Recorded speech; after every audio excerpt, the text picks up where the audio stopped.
I accidentally connected to my wife's car Bluetooth while she was parked in our driveway. I thought she had left for work, but her voice came through my speakers. Then I heard my best friend Jack's voice. Once he signs the house over for the tax benefits, we'll have everything we need to start our new life without that pathetic fool. They laughed together, and my world shattered instantly. Instead of confronting them, I continued being the perfect husband for another 97 days, gathering evidence and planning my exit. This morning my phone exploded with two missed calls when they realized I was gone. Before I tell you how I dismantled their plans piece by piece, let me know where you're watching from, and hit that subscribe button. Trust me, you'll want to see how karma comes back around in this story. My name is Ralph, and until 3 months ago I thought I had the perfect life. At 35, I had built a successful career as a software developer at a growing tech company. After 7 years of marriage to Sandra, I still looked forward to coming home to her every day. She was beautiful, smart, and at 32, her career as a marketing executive was taking off. We lived in a beautiful suburban home that I had worked overtime for years to afford, with a spacious backyard where we hosted summer barbecues for our friends. Among those friends, Jack stood out as special. He had been my roommate in college, best man at my wedding, and remained my closest confidant for over 15 years. As a financial advisor, he helped us manage our investments, and was the person I trusted most outside of my marriage. Every Sunday, the three of us would have dinner together, either at our place or at a local restaurant. Sandra and I also took weekend trips with Jack to his lake house several times a year. I truly believed we were a perfect little family unit, even though Sandra and I had decided to postpone having children until our careers were more established. Looking back, there were subtle changes I should have noticed. When I received a promotion 6 months ago, my workload increased significantly. I was coming home later, often exhausted. Sandra seemed supportive, encouraging me to put in the extra hours for our future. She started going out more frequently for client dinners and work events, but I never questioned her. I was proud of her professional success and wanted to be a supportive husband. Jack started dropping by more often when I was working late, claiming he was checking in on Sandra for me. I appreciated his thoughtfulness, never suspecting that anything inappropriate might be happening under my roof. I was blind to the small signs, the way their conversations would suddenly stop when I entered a room, how they seemed to have inside jokes. I was not part of the slight distance that had grown between Sandra and me in recent months. I truly believed I had everything: a successful career, a beautiful home, a loving wife, and a loyal best friend. I had no idea that the foundation of my perfect life was built on quicksand, ready to collapse at any moment. It was a Tuesday when my world fell apart. I had decided to work from home that day, a rare occurrence given my new responsibilities. Sandra was preparing to leave for what she said was an important client meeting. She looked particularly nice that morning, wearing a dress I had never seen before, and taking extra care with her makeup. After she left, I settled into my home office to work.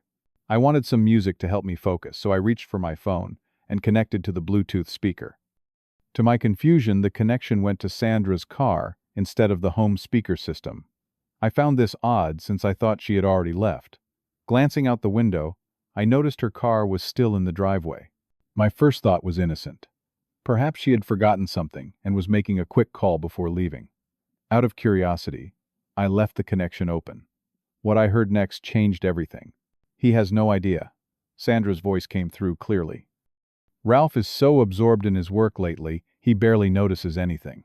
My heart skipped a beat when I heard the response. Jack's voice unmistakable after 15 years of friendship. "That works in our favor," he said, his tone intimate, in a way I had never heard when he spoke to Sandra in my presence. "The longer he stays occupied with his promotion, the easier this will be." I sat frozen at my desk, unable to move as their conversation continued. At first, I tried to rationalize what I was hearing. Maybe they were planning a surprise for me. But that hope evaporated with Jack's next words. "So here's the plan with the house. There's this loophole in property transfer for tax benefits. I've already prepared the paperwork to make it look legitimate. All we need is for Ralph to sign." "Will he question it?" Sandra asked, sounding concerned. "He might want to research it himself." Jack laughed, the sound piercing my heart like a knife. "Are you kidding? Ralph trusts me completely with finances. He hasn't questioned my advice once in 15 years. He'll sign whatever I put in front of him." And then what Sandra pressed. "Then we wait maybe 3 months to avoid suspicion. After that, we have everything we need to start our new life together. The house, half his savings through your marriage rights, plus whatever else we can liquidate before leaving. I can hardly wait. Sandra sighed. These past 8 months of sneaking around have been exhausting. 8 months. The timeline hit me like a physical blow. This had been happening right under my nose for 2/3 of a year. It's worth it though, Jack continued. Just think about all the places we'll go with Ralph's money. Meanwhile, that pathetic fool will still be working 60-hour weeks wondering what happened to his perfect life. They both laughed, and I felt nauseous. The people I trusted most in the world were not just betraying me, but mocking my dedication and work ethic. The very traits that had enabled me to provide the life they were now planning to steal. I disconnected abruptly, my hands shaking so badly I dropped my phone. The room seemed to spin around me as I fought to breathe. In just 5 minutes, my entire reality had been shattered. I sat in my office chair for what felt like hours, unable to move. My body was physically present, but my mind was reeling through a hurricane of emotions. Memories flashed before me. Sandra and I dancing at our wedding with Jack, giving a heartfelt toast about friendship. The three of us hiking in Colorado last summer, celebrating my promotion together just months ago. Every happy memory was now poisoned, tainted with questions about how long they had been laughing behind my back. My first instinct was to confront them immediately. I wanted to storm out to the driveway, throw open the car door, and demand an explanation. I imagined the shock on their faces, the stammered excuses, the inevitable admissions. But something stopped me.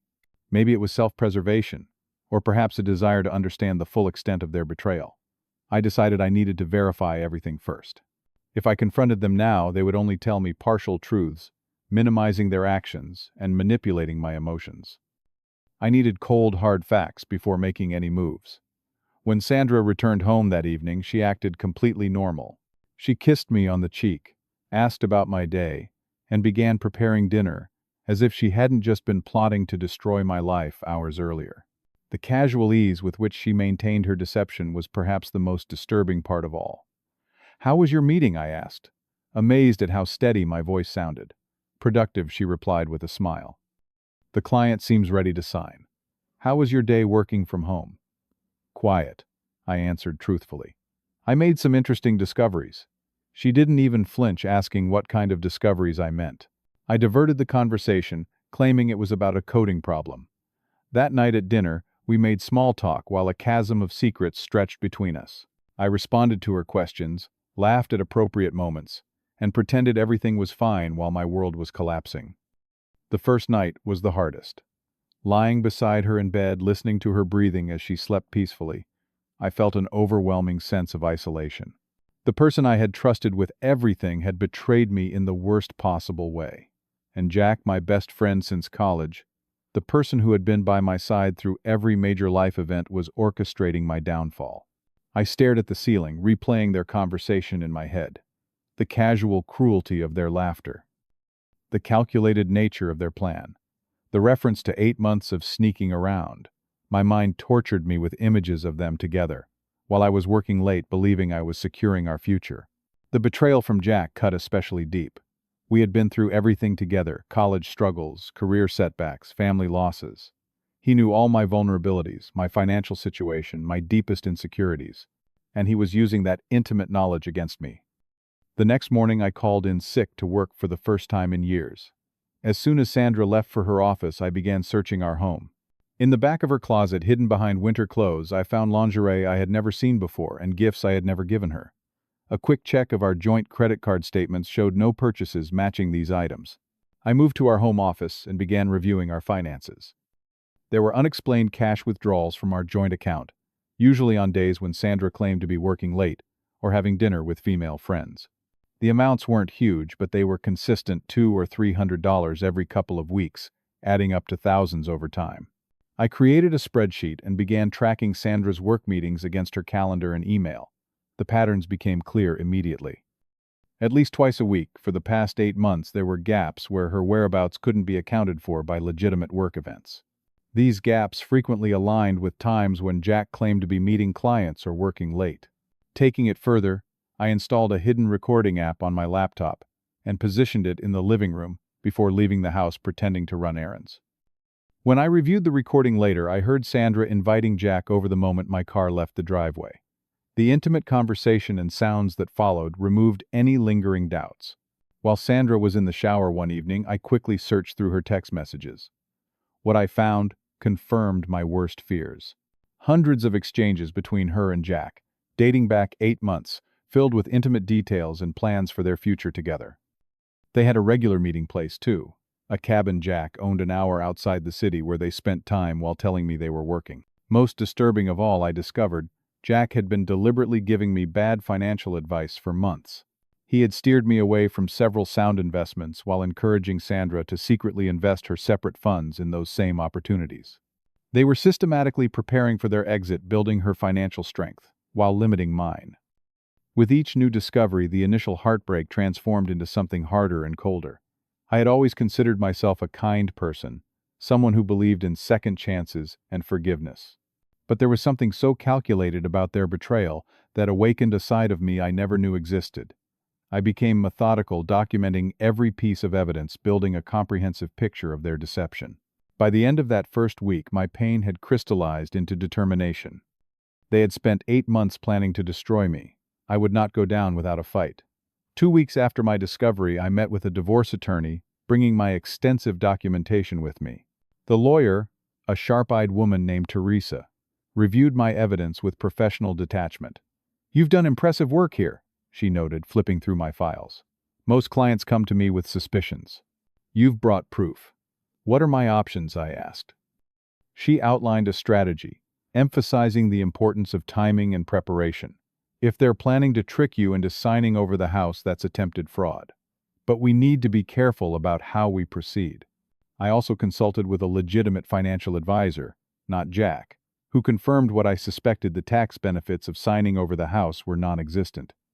In fact, doing so would be financially disastrous for me, potentially leaving me responsible for the mortgage, while surrendering my ownership rights. "This is predatory financial advice," the advisor told me bluntly.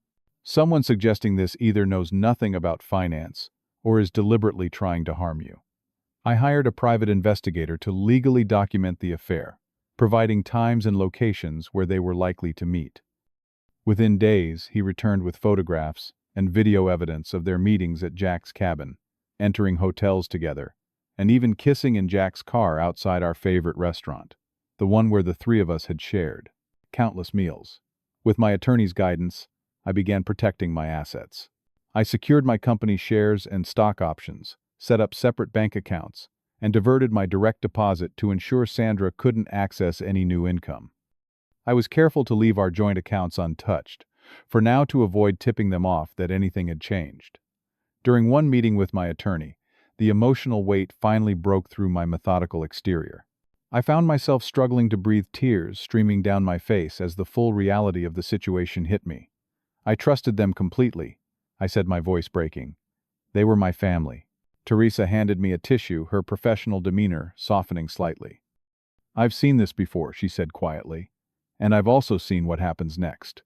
The clients who take the time to plan, who act with their heads instead of just their hearts, they're the ones who come out stronger." Her words helped me regain my composure. This wasn't just about surviving their betrayal anymore. It was about ensuring they didn't profit from it. As my attorney laid out the legal strategy, a comprehensive counterplan began taking shape in my mind. If Sandra and Jack wanted to play the long game, they would discover I could play it better. For the next several weeks, I transformed myself into the perfect mark for their scheme. At work, I took on even more responsibilities, ensuring I was home even less frequently. This served 2 purposes. It created more opportunities for them to meet and discuss their plans where I could monitor them, and it gave me cover for all the time I was spending with attorneys and financial advisors. When I was home, I made a point of mentioning to Sandra how much I relied on Jack's financial guidance. "I don't know what we'd do without him," I told her over dinner one night. "With all these complicated tax situations from my promotion, it's such a relief to have someone we can trust completely." The flash of guilt that crossed her face was quickly replaced by calculation. "You should listen to whatever he recommends," she agreed, reaching for my hand across the table. "Jack only wants what's best for us." I began asking Jack for financial advice more frequently, appearing increasingly naive about money matters. I just don't understand all this investment stuff, I told him during one of our lunches. That's why I'm so grateful to have you looking out for us. Jack was visibly energized by my apparent gullibility. That's what friends are for, he assured me, patting my shoulder with fake sincerity. Your financial security is important to me. I created fake financial documentation showing even more assets than we actually had, leaving it where Sandra would accidentally discover it. I mentioned that my company stock options would be vesting soon, representing a significant windfall. I talked about interest in property investment, deliberately setting bait for their scheme. As predicted, Sandra became noticeably more affectionate. After months of distance, she was suddenly attentive, initiating intimacy and planning special dinners. The performance was impressive, but now that I knew the truth, I could see the calculation behind every kiss, every thoughtful gesture. Each time she touched me, I had to suppress the urge to recoil. I documented each manipulative action, meticulously adding to my growing file of evidence. For 97 days, I maintained this facade, playing the role of the unsuspecting husband, while dismantling their plan piece by piece. The emotional toll was enormous. I lost weight, developed insomnia, and found myself jumping at unexpected noises. But beneath the stress was an iron determination to see this through. During this time, I gradually moved my most important possessions to a secure location, telling Sandra I was donating old things to make space for new furniture. I transferred personal documents, family heirlooms, and irreplaceable photos to a storage unit only I knew about. I prepared for the day when I would need to leave everything else behind. It happened exactly as I anticipated. 3 months after my discovery, Jack presented the tax benefit house transfer idea during one of our Sunday dinners. I've been looking into your tax situation, he began casually, as if the thought had just occurred to him. With your income bracket and the new tax laws, there's an interesting option that could save you thousands. I watched him explain the completely fictitious tax loophole, noting how Sandra pretended to hear this information for the first time. Her performance was almost convincing, her eyes widening with practiced surprise, as Jack outlined how transferring the house into her name would provide significant tax advantages. It sounds complicated, I said, feigning hesitation. Are you sure this is legitimate? Completely legal, Jack assured me. It's just not widely known, because most financial advisors don't specialize in property tax law like I do. It sounds like a smart move for our future, Sandra added, reaching for my hand with apparent supportiveness. I nodded slowly, as if considering the idea. I trust your judgment, Jack. You've never steered us wrong before. Let me review the paperwork first, but it sounds like something we should do. The relief on their faces was palpable. Jack suggested we meet at his office the following week to sign the paperwork. I'll have everything prepared, he promised. You won't have to worry about a thing. The night before the scheduled signing, I enacted my final preparations. While Sandra slept, I confirmed that everything was in place. The divorce papers prepared by my attorney, the evidence neatly compiled, the new apartment leased in a different neighborhood, the moving company scheduled for early morning. I barely slept that night, lying beside the woman who had shared my bed for 7 years, knowing it would be the last time. Despite everything, there was a moment of sadness for what we had once had, or what I thought we had. The morning of the signing, I left early, kissing Sandra goodbye, as if it were any other day. See you at Jack's office at 2, I reminded her. She smiled clearly, relieved that their plan was working. Looking forward to it, she replied, completely unaware that she would never see me in our home again.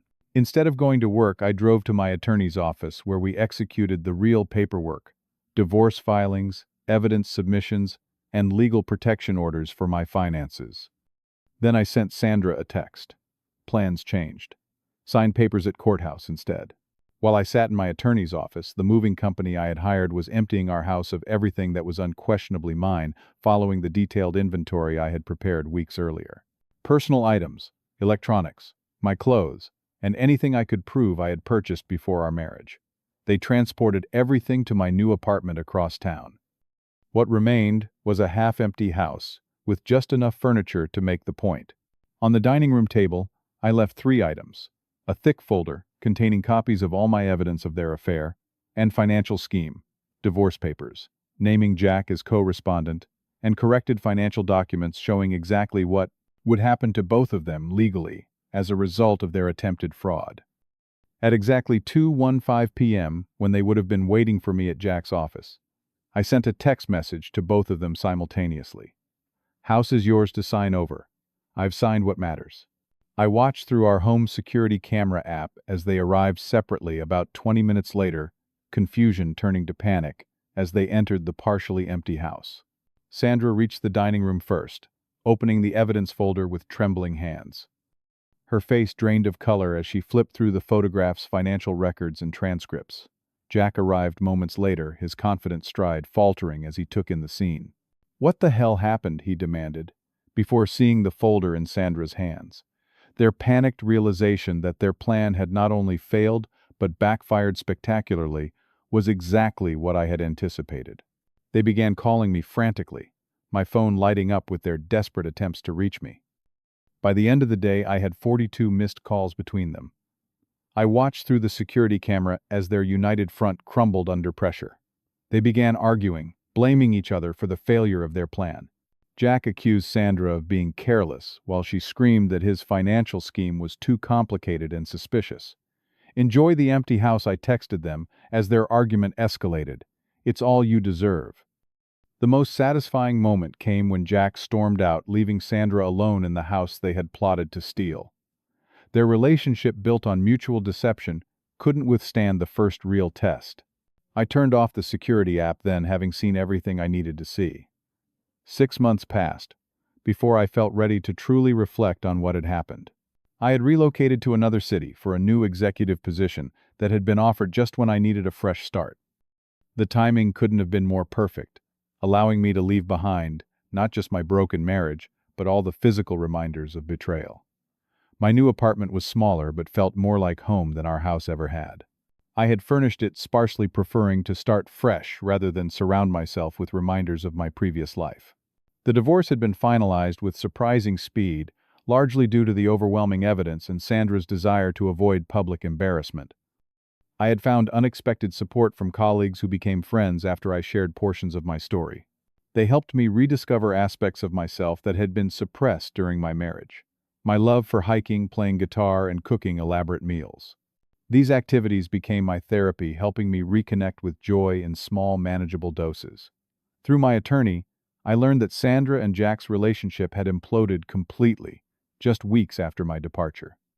Without the shared goal of deceiving me, they discovered they had little in common beyond their betrayal. Jack, whose financial practice relied heavily on personal referrals, found his reputation destroyed when mutual friends learned what he had done. Sandra had been forced to sell our house at a significant loss in a declining market, the money barely covering her legal fees. Therapy helped me process the experience without being permanently damaged by it. My therapist helped me understand that their betrayal reflected their character flaws, not my worthiness of love and trust. I learned to recognize the signs I had missed, and to establish healthier boundaries in all my relationships. I began dating again cautiously at first. I was transparent about my past, which helped filter out people who weren't prepared for someone with my history. I met new people who valued honesty and directness, qualities I now prioritized above all else. Exactly 1 year after the day I discovered their betrayal, I received a call from Sandra. She was struggling financially and emotionally, she said, and had realized what a terrible mistake she had made. She asked if there was any chance we could try again. I was surprised by how calm I felt hearing her voice. There was no anger anymore, no desire for further revenge or justice. "I wish you healing," I told her sincerely, "but our time together is done. I hope you find what you're looking for." After hanging up, I realized how far I had come. The betrayal had broken me, but in rebuilding myself, I had become stronger, more self-aware, and ultimately happier than I had been in my seemingly perfect marriage. The experience taught me that trust must be continuously earned, not blindly given. I learned to value actions over words, consistency over grand gestures. Most importantly, I discovered that walking away from toxic people isn't just self-preservation, it's self-respect. The pain of betrayal never completely disappears, but it fades into something manageable, a scar rather than an open wound. It reminds me to stay vigilant but not paranoid, cautious but not closed off. Each day gets a little easier, each new positive experience helping to overwrite the painful memories. Looking back, I realized that losing everything I thought I wanted opened the door to discovering what I truly needed.